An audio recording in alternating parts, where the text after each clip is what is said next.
के government sources से ये बड़ी खबर आ रही है, जहां राष्ट्रपति पुतिन का न्यूक्लियर टारगेट हो चुका है सेट और ईस्ट यूक्रेन में न्यूक्लियर वेपन के इस्तेमाल को लेकर ये बड़ी खबर है।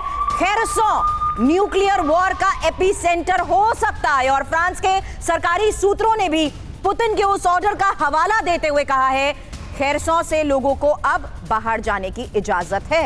लोगों के जाने के बाद पुतिन क्या पहला परमाणु बम यहीं से गिराएंगे? चतुर्वेदी सर, बड़ा सवाल।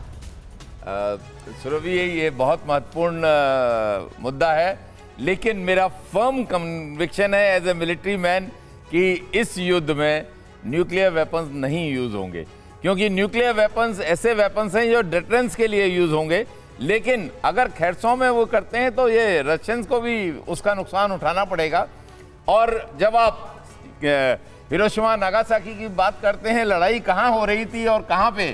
चतुर्वेदी सर, आपने कहा न्यूक्लियर थ्रेट दी जा रही है लेकिन वेपन का इस्तेमाल नहीं होगा। इन्हें देखिए, घर से ही सोप मैन्युफैक्चरिंग करते हैं और महीने का 1 लाख कमाती हैं। आप भी सोप मैन्युफैक्चरिंग करना चाहते हो? इनसे सीखना है तो फ्रीडम ऐप को अभी डाउनलोड कीजिए। लेकिन अब से थोड़ी देर में आपको हम बताएंगे कि ज़ेलेंस्की को भी ये थ्रेट कैसे सता रहा है, क्योंकि उनका ये बयान सामने आ चुका है, ये कहते हुए कि अगर पुतिन ने न्यूक्लियर वेपन के इस्तेमाल की बात की है तो जाहिर सी बात है ऐसा होकर रहेगा। इस रिपोर्ट पर जाने से पहले एक बार फिर से मैं मनीष का रुख करना चाहूंगी। मनीष, अब तो रशियन मीडिया का भी हवाला देकर तमाम ऐसे वीडियोस यूक्रेन की तरफ से शेयर किए जा रहे हैं जिसमें पूरी दुनिया में यह संदेश कि कैसे न्यूक्लियर तैयारी की जा चुकी है रशिया की तरफ से।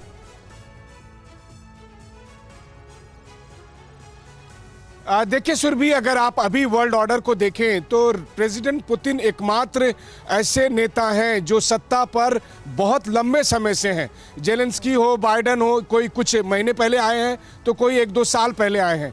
और वैसी स्थिति में अब तक प्रेसिडेंट पुतिन जो कहते आए हैं या जो करते आए हैं वो एक जिम्मेदार अपने हेड ऑफ स्टेट की तरह करते आए हैं। तो अगर उन्होंने ये कहा है कि अगर मुझे युद्ध जीतना होगा तो उसके लिए जरूरी नहीं कि मैं मेन सिटी पर टारगेट करूं, तो हो सकता है उनका इशारा ये हो कि देखिए ये लड़ाई केवल यूक्रेन नहीं लड़ रहा है, ये लड़ाई नाटो के देश भी लड़ रहे हैं। मैं नाटो के देशों पर ना करूंगा, लेकिन मैं कहीं कर सकता हूं अगर मुझे जरूरत पड़ेगी तो। लेकिन वही बात है कि अगर वो क्या करने जाएंगे, क्योंकि उन्हें भी पता है कि इस न्यूक्लियर वॉर की शुरुआत तो वो कर सकते हैं, लेकिन फिर इसका अंजाम क्या होगा वो किसी को नहीं पता। क्योंकि जिन जिन देशों के पास न्यूक्लियर वेपन है उनमें से हर किसी की क्षमता है कि वो पूरी धरती को कई बार बर्बाद कर दे। तो वैसी स्थिति में रूस नहीं चाहेगा कि एक एटम बम गिराने के बाद लगातार नाटो देश या अमेरिका रूस पर फिर आक्रामक हो जाए और रूस को जो अभी तमाम एडवांटेज है वो लूज कर जाए। बिल्कुल।